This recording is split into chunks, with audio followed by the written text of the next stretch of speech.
अस्सलाम वालेकुम six class. कैसे हैं आप सब? उम्मीद है कि आप सब खैरियत से होंगे। सिक्स क्लास, आज हमने मुहावरात का एक टॉपिक करना है जो कि पहले भी नागहानी हालात की वजह से हम कवर नहीं करवा सके थे। और जैसे कि आपको पता है कि आपकी टीचर चेंज होने के बाद आपका ये जो काम था ये पेंडिंग वर्क में था, और पेंडिंग वर्क में जो जितना काम हो सका था वो करवा दिया गया था। बेटा ये इन छुट्टियों में भी ये काम जो है था आपका करवाया जाना था, जब जो कि नहीं हो सका छुट्टियों की वजह से। तो बेटा आज आपने मुहावरात का पेज नंबर है 115, उसमें देखा हुआ लिखा हुआ है सवाल, दर्ज झेल मुहावरात को जुमलों में इस्तेमाल कीजिए। सबसे पहले मुहावरा है आड़े आना। आड़े आना का मतलब है मुश्किल में काम आना। तो आप इसका जुमला जो है वो खुद से बना के लिखेंगे। आड़े आना मतलब मुश्किल में काम आना। अहमद आड़े वक्त में सबके काम आता है, ये जुमला है और आपने इसको लिख लेना है। आब होना। आब होना का मतलब है शर्मिंदा होना। नंबर थर्ड है बाल बाल बचना का मतलब है मुश्किल से बचना। अहमद हादसे से या अहमद जो है वो किसी भी चीज़ से, कोई भी ऐसा वाक़या उससे बाल बाल बचा। पानी फेर देना। पानी फेर देना का मतलब होता है काम ख़राब करना, यानी कि अहमद ने मेहनत ना करने से पूरे 10 साल की मेहनत पर पानी फेर दिया। कोई यानी कि कोई भी चीज़ जो है वो अच्छे तरीके से ना करना, उसका जो है वो उसको ख़राब कर देना। इसके बाद नंबर फिफ्थ वाला है टेढ़ी खीर होना। कोई काम ऐसा ना होना कि वो ठीक ना हो, यानी कि बड़ी टेढ़ी खीर है, यानी कि ये बहुत मुश्किल काम है, ये नहीं हो रहा, ये बड़ी टेढ़ी खीर है। जैसे कि कहानी होती थी, लूम अंगूर उसको हासिल नहीं हुए थे लोमड़ी को, तो उसने क्या कहा था, अंगूर खट्टे। इसी तरह से टेढ़ी खीर होना, यानी कि ये काम बहुत मुश्किल है, ये काम टेढ़ी खीर है, यानी कि हिसाब के सवाल हल करना जो है वो टेढ़ी खीर के मुतरादिफ होते हैं।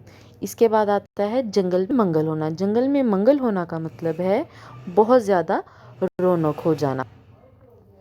चिराग पा होना। चिराग पा का मतलब होता है खफा होना, और आसान कामों के तौर पे लिया जाता है। इम्तिहान में पास होना कोई खाला, ठीक है, खफा होना आसान काम जो होता है।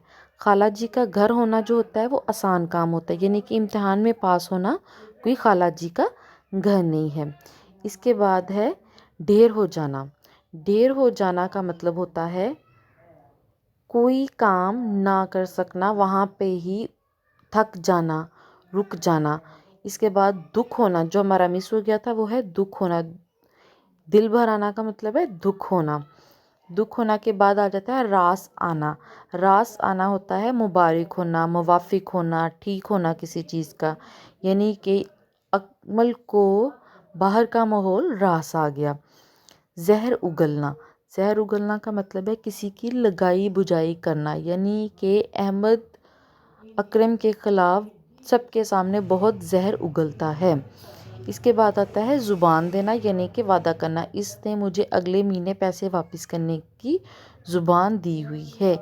नेक्स्ट आगे है सब्ज़ बाग दिखाना, मतलब हीले बहाने करना, किसी को लालच देना। तोती बोलना का मतलब है मशहूर होना, नाम होना।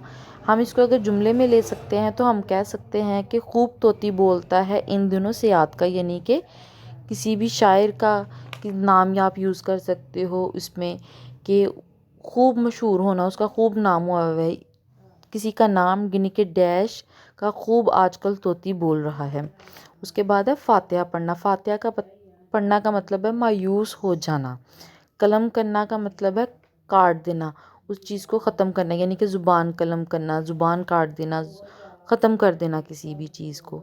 तो आप इसके मीनिंग्स जो हैं वो मैंने आपको बता दिए हैं, और जितने ये वर्ड्स दिए गए हैं बेटा, पेरेंट्स की हेल्प से नहीं, अपनी हेल्प से इनके मतलब आपने सुन लिए हैं, इनके मतलब को मद्देनज़र रखते हुए आप इसके जुमले बना लीजिएगा। और अगर आप सर्च करेंगे इसके प्रीवियस पेजेस पे तो इन तमाम के मतलब यानी कि मफ़हूम और जुमले जो हैं वहाँ पे बयान किए गए हैं। तो बेटा अपना बहुत ज़्यादा ख्याल रखिएगा। अल्लाह हाफ़िज़।